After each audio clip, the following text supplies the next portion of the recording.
facilitates our learning, knowledge, and ability. It fully changes our mind and personality and helps us to achieve positive attitudes. It is a necessary tool for obtaining bright future and also as it plays the most vital role within the development and progress of the country. Education is required for 13 years. It is grouped into 3 levels: elementary, which is kinder to grade 6, junior high, which is grade 7 to grade 10, and senior high, which is grade 11 to grade 12. The Department of Education, or DepEd, remains its dedication in its commitment to ensuring that schools are clean, safe, and ready when 27,817,737 students trooped back to school last June 3, 2019. Based on the Education for All Global Monitoring Report of UNESCO in 2006, being literate is defined as being able to read and write text. Adding the ability to understand a simple message in any language or dialect, the concept of basic literacy comes in.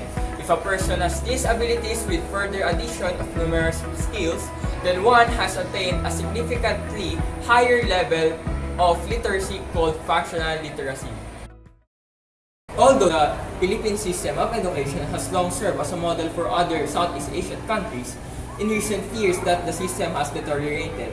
This is especially true in the more than remote and poverty-stricken regions of the country.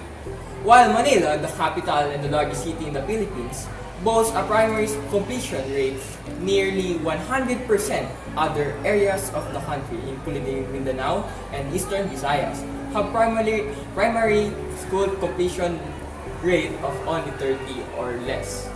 Not surprisingly, students who hail from Philippine urban areas tend to score much higher in subjects such as mathematics and science than students in the more rural areas of the country. What is K-12? It is an education system under the Department of Education that aims to enhance learners' basic skills, produce more competent citizens, and prepare graduates for a lifelong learning and employment. K stands for kindergarten, and 12 refers to the succeeding 12 years of basic education. Who implemented K-12? The K-12 education system was implemented by President Benigno Aquino III on May 15, 2013. He said that this law will empower the next generation of Filipinos. Advantages of K-12 basic education system: gives sufficient time to master skills and absorb basic competencies. Students will graduate at the age of 18 that makes them ready for employment, entrepreneurship, middle-level skills development, and higher education upon graduation. It gives students the chance to choose among 3 tracks. They are academic, tech voc, sports, and arts. Disadvantages of K-12. The disadvantages of implementing the curriculum are real and urgent. Students need to adjust to the new curriculum and have to condition themselves in a longer time in school. Poverty, because most Filipinos are having a financial difficulty. Teachers' training and interest. Students' interest in the study, facilities, and schools. House Bill number 3611, or also known as No Homework Policy Bill. No Homework Policy Bill is a bill which seeks to remove homework as a requirement and have kinder to grade 12 students do academic activities solely within school premises. But will it really be good? Because remember, homework encourages the discipline of practice. It gets parents involved with a child's life. It teaches time management skills. Homework creates a communication network between the school, the teacher, and the parent. It allows for a comfortable place to study.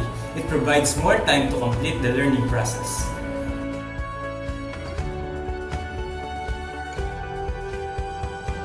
Despite of having advantages, no homework policy also have disadvantages.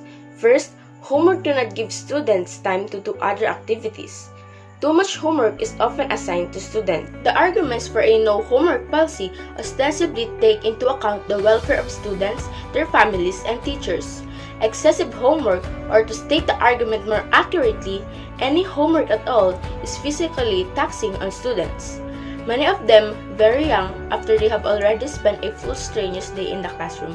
Projects that students are expected to complete at home often pose a burdensome expense on parents who may not have a ready budget for the last-minute purchase of needed materials. Assigning homework also adds to the workload of teachers who must grade these assignments in addition of their everyday work of preparing lessons. However, Philippines ranks a poor 7th among 9 Southeast Asian nations in the area of education, and we rank 69th in educational system. But, the National Competitiveness Council, or NCC, remains confident that the country can immediately make a strong headway if academe and the private sectors could get their acts together and focus on a few doables.